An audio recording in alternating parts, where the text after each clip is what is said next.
Sans aucun doute, l'un des phénomènes naturels les plus spectaculaires qui soit, les aurores boréales s'animent dans le ciel nocturne et nous hypnotisent depuis des millénaires.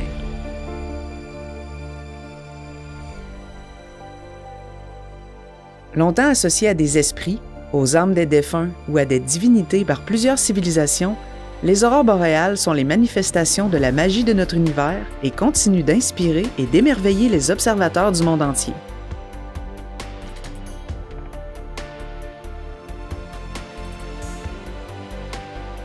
C'est également l'un des phénomènes astronomiques les plus populaires auprès des amateurs d'astronomie et d'astrophotographie.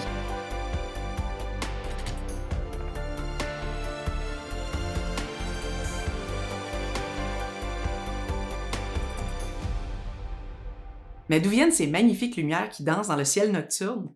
Aujourd'hui, on plonge au cœur de ce phénomène naturel extraordinaire pour découvrir ses mystères et comprendre ses origines.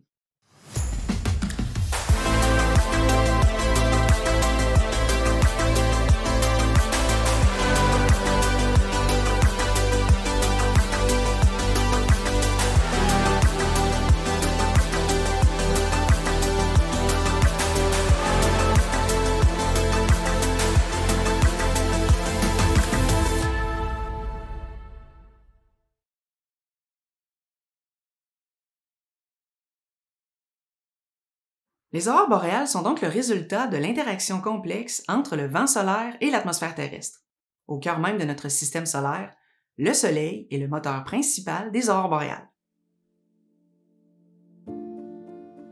Notre Soleil est une étoile active qui subit régulièrement des éruptions violentes à sa surface. Les éruptions produisent des jets de particules chargées, principalement des électrons et des protons, qui sont expulsés dans l'espace. Ce flux de particules est ce que l'on appelle le vent solaire ou les éjections de masse coronale. La puissance du vent solaire n'est pas régulière. Elle dépend entre autres du cycle solaire, un phénomène naturel qui se produit sur une période d'environ 11 ans. Il est caractérisé par des variations dans l'activité magnétique du Soleil, y compris le nombre de taches solaires et les éruptions solaires. Ce cycle est divisé en deux phases principales, le minimum et le maximum solaire. Pendant le minimum solaire, l'activité de notre étoile est relativement faible, avec peu ou pas de taches observées à la surface du Soleil. Les éruptions solaires et les vents solaires sont moins fréquents et moins intenses.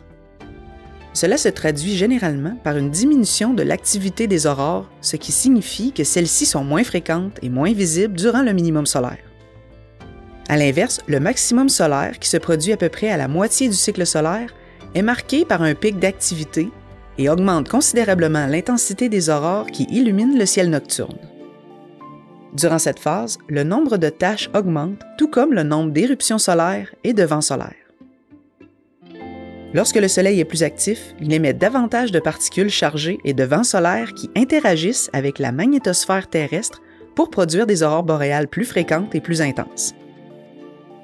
L'année 2024 et 2025 correspondent au plus récent maximum solaire. C'est donc une excellente période pour admirer des aurores boréales plus fréquemment. Par la suite, il n'y aura pas de meilleur moment pour les observer avant au moins 11 ans.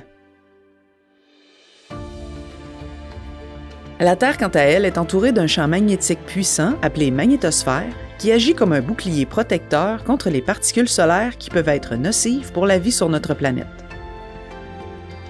Au voisinage de la Terre, les particules du vent solaire suivent les lignes du champ magnétique et sont concentrées dans les cônes polaires. En raison de la configuration du champ magnétique terrestre, c'est donc au pôle que les interactions sont les plus intenses et que la production de lumière est la plus importante. Lorsque les particules chargées du vent solaire entrent en contact avec les molécules d'oxygène, d'azote et d'autres gaz présents dans l'atmosphère terrestre, elles transfèrent leur énergie aux atomes de ces gaz. Ces molécules de gaz vont alors dissiper leur trop-plein d'énergie sous forme de lumière. Comme nous venons de le constater, le champ magnétique qui entoure notre planète dévie une grande partie du vent solaire. En raison de la configuration du champ magnétique terrestre, les aurores boréales et australes ont lieu dans les régions polaires et ce sont les endroits privilégiés pour les observer plus fréquemment et avec plus d'intensité. Toutefois, les aurores peuvent se rendre jusque dans les régions du sud du Canada ou de l'Europe, par exemple, en période d'activité solaire intense. En raison de leur proximité avec les régions polaires, les pays scandinaves, le nord de la Russie, l'Islande, l'Alaska, ainsi que le Yukon, le territoire du Nord-Ouest et le Nunavut, et certaines parties de l'Alberta et de la Colombie-Britannique au Canada, sont les endroits privilégiés pour observer les aurores boréales. Il est également possible de prévoir l'apparition des aurores boréales puisque la lumière se déplace à une vitesse de 300 000 km par seconde, alors que les vents solaires ne se déplacent en moyenne qu'à 450 km par seconde. La lumière prend donc environ 8 minutes pour atteindre la Terre, alors que les particules prennent environ 4 jours. Dans les régions polaires, les nuits sont plus longues durant l'hiver. Et comme ces régions sont moins peuplées, il y a moins de lumière artificielle qui pollue le ciel. Les nuits sont plus sombres et durent plus longtemps, ce qui permet de voir plus facilement les aurores boréales. Bien que l'on puisse voir les aurores pendant différentes saisons, l'hiver est donc souvent le meilleur moment pour les observer. Fait intéressant, la Terre n'est pas la seule planète du système solaire où des aurores peuvent être observées. En effet, toutes les planètes, à l'exception de Mercure, présentent des signes d'aurore. Vénus et Mars n'ayant pas de champ magnétique qui les entoure, ce sont les particules ionisées de leur atmosphère qui produisent des phénomènes lumineux qui s'apparentent aux aurores.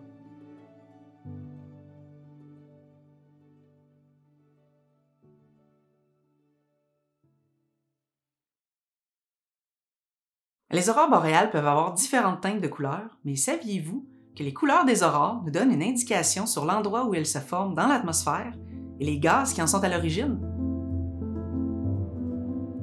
Les couleurs des aurores dépendent de plusieurs facteurs. La composition des gaz qui se trouvent dans l'atmosphère terrestre, l'altitude à laquelle se forment les aurores, la densité de l'atmosphère et la quantité d'énergie en cause. Les aurores de couleur verte sont celles que l'on voit le plus souvent. Elles se produisent lorsque des particules chargées entrent en collision avec des molécules d'oxygène se trouvant entre 100 et 300 km d'altitude. À l'occasion, il se peut que l'extrémité inférieure de l'aurore soit teintée de rose ou de rouge foncé. Ce phénomène est dû à la présence de molécules d'azote à environ 100 km de hauteur.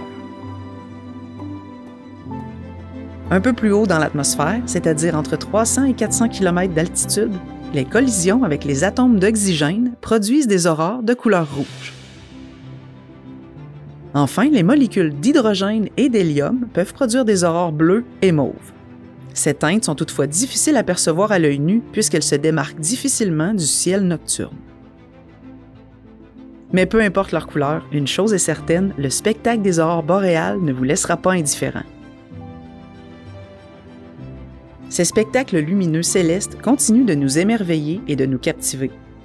Rappel de la beauté et de la complexité de notre monde, les aurores boréales nous invitent à contempler la magnificence de la nature et à nous émerveiller devant les forces qui façonnent notre univers.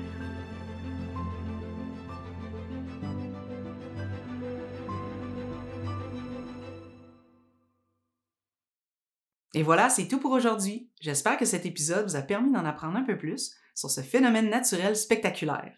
Si la science et la géographie vous passionnent, comme d'habitude, je vous invite à vous abonner à ma chaîne. On se dit à très bientôt pour un prochain épisode.